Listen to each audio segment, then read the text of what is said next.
দলীয় সিদ্ধান্তে প্রায় ১.৫ বছর স্থগিত থাকার পর আবারও সাংগঠনিক দায়িত্বে ফিরলেন বিএনপির কেন্দ্রীয় নির্বাহী কমিটির নেত্রী অ্যাডভোকেট বিলকিস জাহান শিরিন। শনিবার দলটির সিনিয়র যুগ্ম মহাসচিব রুহুল কবির রিজভীর সই করা এক বিজ্ঞপ্তিতে এই তথ্য জানানো হয়।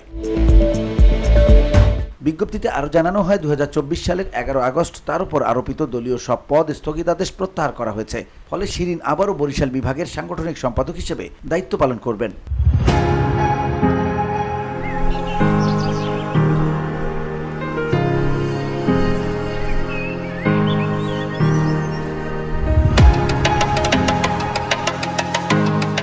এতে বলা হয়, বিএনপির কেন্দ্রীয় নির্বাহী কমিটির সাংগঠনিক সম্পাদক অ্যাডভোকেট বিলকিস জাহান শিরিনের উপর আরোপিত স্থগিতাদেশ প্রত্যাহার করা হলো। তিনি দায়িত্ব পালনে পুনর্বহাল থাকবেন।